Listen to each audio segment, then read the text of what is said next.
वक्त की बड़ी खबर आपको बता रहे हैं। हाफिज सईद ने पाकिस्तान से भारत में करीबन 10,000 आतंकी भेजे हैं और इस बात का खुलासा खुद पाकिस्तान के मौलाना मदनी ने किया है। वहीं इस बीच यूपी से भी बड़ी खबर सामने आ रही है, जहां यूपी एटीएस ने एक आतंकी को धर दबोचा है। मोहम्मद जफर को गिरफ्तार किया है और वो पाकिस्तान भागने की फिराक में था। तो क्या कुछ हुआ है, इसी पर ज्यादा जानकारी के साथ मेरे साथ जुड़ रहे हैं मेरे सहयोगी हर्ष भारद्वाज जी। सर, सबसे पहले बात करते हैं, हाफिज सईद की तरफ से पाकिस्तान से भारत में 10,000 आतंकी भेजे गए हैं, इस बात का खुलासा हो रहा है। उसके बाद यूपी से आतंकी पकड़ा जाता है। आखिर क्या किस तरीके का पूरा नेटवर्क फैलाया जा रहा था? देखिए, पाकिस्तान की औकात एक बार फिर से पता लग गई है कि पाकिस्तान की औकात सिर्फ इतनी है कि वो लड़ना नहीं जानता, परमाणु बम की धमकी देता है, लेकिन आतंकवादियों को भेजकर किस तरीके से भारत को दहलाने की साजिश रचता है, एक बार फिर पाकिस्तान की औकात पता लग गई है।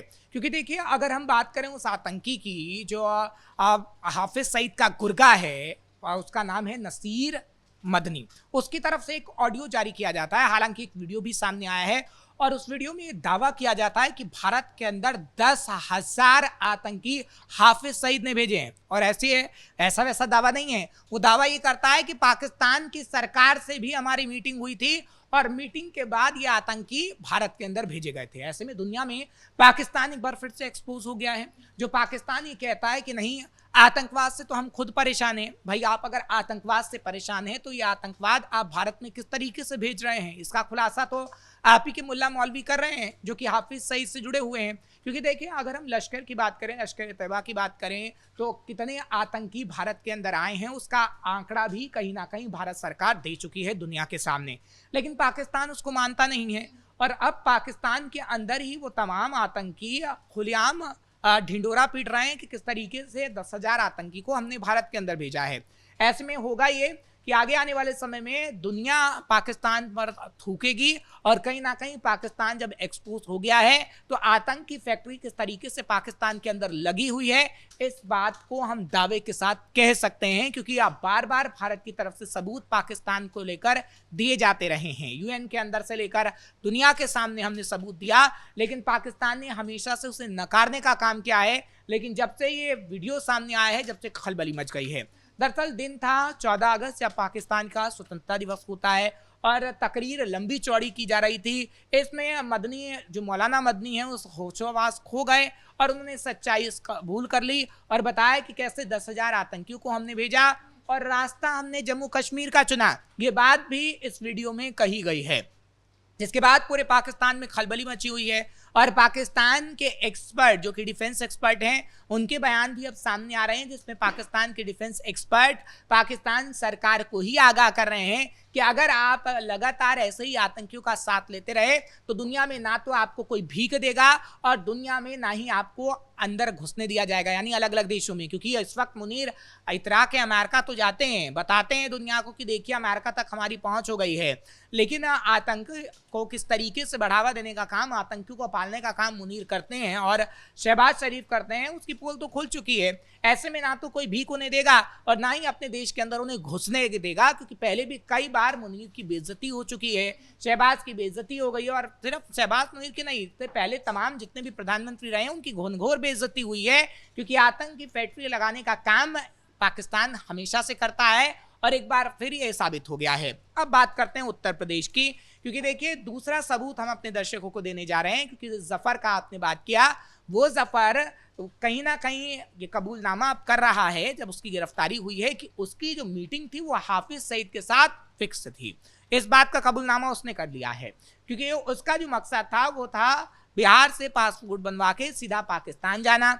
और क्योंकि इस पिछले दिनों हमने देखा है कि शहजाद भट्टी के जितने गुर्गे हैं, जितने तमाम लोग हैं, उनकी किस तरीके से चुन चुनकर हत्या की गई है। मोहम्मद जफर ने खुद कबूल किया है कि वो खुद मसूद अजहर का फैन रहा है और इसीलिए उनको फॉलो करता रहा है, उनकी वीडियोस देखते रहा है और इसी के चलते वो आतंकी संगठन से जुड़ा, व्हाट्सएप के जरिए उसने जुड़ने की कोशिश की। और उसके बाद उसने बाकी अपने मदरसे के छात्रों को भी, क्योंकि वो मदरसे में पढ़ाता था, 8 साल से पढ़ा रहा था, लेकिन वहां पे भी उसने छात्रों को बरगलाने की कोशिश की है और इसीलिए उसको दबोचा गया, जिसके बाद ये सारे खुलासे हुए हैं। देखिए, नेटवर्क कहीं ना कहीं शहजाद भट्टी का था, क्योंकि पिछले दिनों जो हमने पूरा खुलासा देखा है, जो 15 अगस्त से पहले जो खुलासा हुआ, उसमें यह था कि जो शहजाद भट्टी का गैंगस्टर था वो क्या कर रहा था कि नेटवर्क फैलाने की कोशिश कर रहा था। और भारत में ऐसे लोगों को चुना जाता था, क्योंकि इसकी उम्र भी आप देखिएगा कि 24-25 साल से ज्यादा नहीं है। 25 साल से अंदर अंदर जितने भी मुल्ला मौलवी हैं, जितने भी अपने धर्म में ज्यादा विश्वास रखते हैं, उनको टारगेट किया जा रहा था, उनको चुना जा रहा था। जो खासतौर पर मदरसे से पढ़े हैं या फिर वो मौलवी हैं जो मदरसे में रहते हैं, उनको टारगेट किया गया। और जुड़ाव उनका कैसे हुआ? सोशल मीडिया के माध्यम से।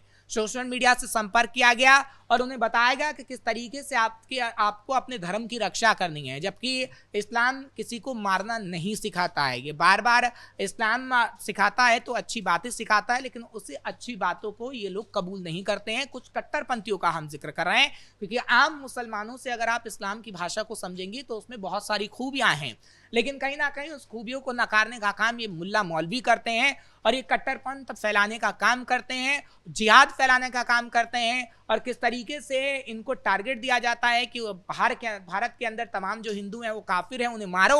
और इस शब्द का इस्तेमाल बाकायदा आतंकियों की तरफ से किया जाता है शिवानी, क्योंकि हमने कई बार ऑडियो देखे हैं, इसके ऑडियो भी वायरल हुए हैं। हालांकि जो बातचीत की गई थी सोशल मीडिया के माध्यम से, जिस जफर का हम जिक्र कर रहे हैं, और जफर की भी सोशल मीडिया चैट सामने आई है और उस जफर को भी ये कहा गया था कि आपको काफिरों को मारना है। यानी सीधे तौर पर आप समझ सकते हैं कि किस तरीके से एक पाठ पढ़ाया जाता है कि हिंदू काफिर होता है, आपको उसे मारना है, क्योंकि इस्लाम धर्म ये कहता है कि आप हिंदुओं को मारे।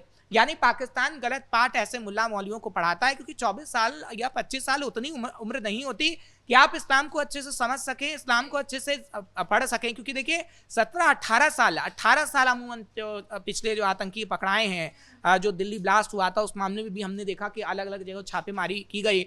18 से 25 साल के बीच की उम्र के ही हैं ये लोग, इनको आसानी से बरगलाया जा सकता है और पाकिस्तान वही करता है। और पाकिस्तान ऐसे लोगों को ही चुनता है और ऐसे वीडियो भेजे जाते हैं हाफिज सईद के, मसूद अजहर के, जिसके बाद ये आतंकी कबूल करते हैं कि नहीं हम उनके फैन हो गए। सर, इन लोगों को वहां से फंडिंग तो मिलती है, लेकिन एक बड़ी खबर इस मामले से जुड़ी हुई ये भी सामने आ रही है कि सीधा सीधा ये मोहम्मद जफर जो है वो चंदा लेकर पाकिस्तान भेजता था, उसको क्रिप्टो करेंसी में तब्दील करके। बिल्कुल, देखिए क्रिप्टो करेंसी का जो खेल चल रहा है उसको लेकर भी जो जानकारी सामने आई है कि उसको लेकर भी कई जगह छापेमार कार्रवाई उस वक्त चल रही है। क्योंकि देखिए जफर की बात करें तो ठीक एक दिन पहले जब हमारा 15 अगस्त था, उससे पहले हमने देखा कि उसको गिरफ्तार किया गया और उसके बाद जो डिटेल सामने आ रही है वो काफ़ी चौंकाने वाली हैं कि किस तरीके से क्रिप्टो करेंसी में इन्वेस्ट किया जाता था, कैसे बाहर से फंडिंग भी कुछ देशों से ली जाती थी। हालांकि वो पाकिस्तान भेजता था, कहीं और से फंडिंग लेता था, फिर उसका इस्तेमाल पाकिस्तान भेजने में किया जाता था, क्रिप्टो करेंसी में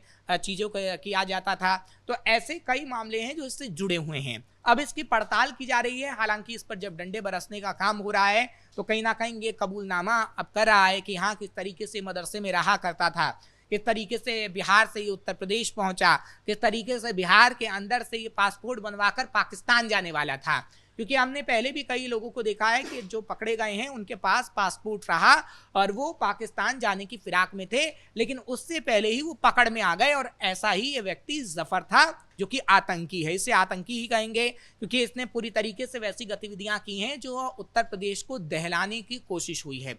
इससे पहले भी हमने देखा है पश्चिमी यूपी से कितने लोग पकड़े गए हैं, क्योंकि लाल किले में जब लाल किले के बाहर जो ब्लास्ट हुआ, जो तस्वीर सामने आई थी, उसके बाद हमने देखा था कि पश्चिमी यूपी से कुछ लोगों को पकड़ा गया था और उनका भी कबूलनामा हुआ था कि किस तरीके से पाकिस्तान से उन्हें संदेश मिलता था कि आपको कहाँ कहाँ की रेकी करनी है, उसको लेकर आपको बताना होगा कि कहाँ कहाँ कितने व्यक्ति की मौजूदगी होती है। क्योंकि पाकिस्तान हमेशा उस इलाके को चुनता है जो भीड़ भाड़ वाले इलाके रहते हैं। और उत्तर प्रदेश में भी यही टारगेट दिया जाता है, क्योंकि उत्तर प्रदेश में कई ऐसे अभी इलाके हैं जहाँ पर आप देखेंगे, क्योंकि वाराणसी एक ऐसी जगह है जहाँ पर मंदिर हैं, अयोध्या ऐसी जगह है, राम मंदिर का निर्माण हुआ, वो भी कहीं ना कहीं पाकिस्तानी के टारगेट पर हमेशा से रहा है। तो ऐसे इलाकों को वो टारगेट करते हैं और इसके लिए कुछ मुल्ला मौलवियों को चुना जाता है जो मदरसों में रहते हैं, मदरसों में पढ़ाई करते हैं और उनसे कहा जाता है कि आप इस जगह की रेकी करिए, पूरी इन्फॉर्मेशन हासिल की जाती है, फिर उन्हें फंड दिया जाता है, पैसा भेजा जाता है और फिर पूरी तैयारी होती है उस इलाके को, उस जगह को दहलाने की, जिससे कहीं ना कहीं भारत की सरकार पर सवाल खड़े हों, एजेंसियों पर सवाल खड़े हों। लेकिन हमारी एजेंसी ऐसी है कि उन्हें पहले ही पकड़ लेती है और उसके बाद ये हाथ जोड़ते हैं, गिड़गिड़ाते हैं और फिर कबूलनामा होता है हाफिज सईद के उन गुर्गों का, जो ये बताते हैं कि हमने भारत में आतंकी भेजे हैं, एक नहीं दो नहीं, अब तक 10,000 आतंकी आ चुके हैं। तो पाकिस्तान की, मैंने शुरुआत में ही कहा कि औकात उसकी पता लग गई है, और ये औकात उसकी दुनिया में पता लग गई, और दुनिया जानती है कि पाकिस्तान का क्या हिसाब किताब है। आतंकी फैक्ट्री वो लगाता है, और सिर्फ भारत ही नहीं, तमाम देश पाकिस्तान में थूक रहे हैं, पाकिस्तान के मुल्ला मौलवियों पर थूक रहे हैं, मुनीर पर थूक रहे हैं, शहबाज शरीफ पर थूक रहे हैं, और कहीं ना कहीं आम जनता भी कहीं ना कहीं उन पर थूक रही है। क्योंकि आम जनता के जो वीडियो वायरल हो रहे हैं, 14 अगस्त पर कई वीडियो वायरल हुए, उनके हाथों में तिरंगा था, पाकिस्तान का झंडा नहीं था। कुछ यूट्यूबर्स ने वीडियो वायरल किए, जबकि उनसे कहा गया कुछ यूट्यूबर की तरफ से कि आप तिरंगे झंडे को करोड़ों रुपया हम आपको पैसा दे रहे हैं, आप इसे जला दीजिए, लेकिन उन्होंने उस झंडे को नहीं जलाया क्योंकि वो भारत की इज्जत करते हैं। लेकिन पाकिस्तान सिर्फ लोगों को बरगलाने का काम, आतंकियों को भेजने का काम करता है। अगर उसने अपने लोगों के लिए काम किया होता तो आज उसकी थू-थू नहीं हो रही होती। जी सर, बहुत बहुत धन्यवाद आपका इन तमाम जानकारियों के लिए। तो कुल मिलाकर पाकिस्तान की ओर से भारत में आतंक फैलाने की साजिशें रची जा रही है, लेकिन इस बीच यूपी एटीएस ने बड़ी कार्रवाई करते हुए यूपी से एक आतंकी को गिरफ्तार कर लिया है, जिसके बाद कई बड़े राज खुलकर सामने आए हैं। अब ऐसे में उससे जुड़े और क्या कुछ राज खुलकर सामने आते हैं, उससे जुड़े लोगों की गिरफ्तारी कितने दिनों बाद होती है, ये देखना दिलचस्प रहेगा। ब्रेकिंग न्यूज में फिलहाल मेरे साथ इतना ही। कैमरा पर्सन कुणाल के साथ मैं शिवानी रतूड़ी, कैपिटल टीवी, उत्तर प्रदेश।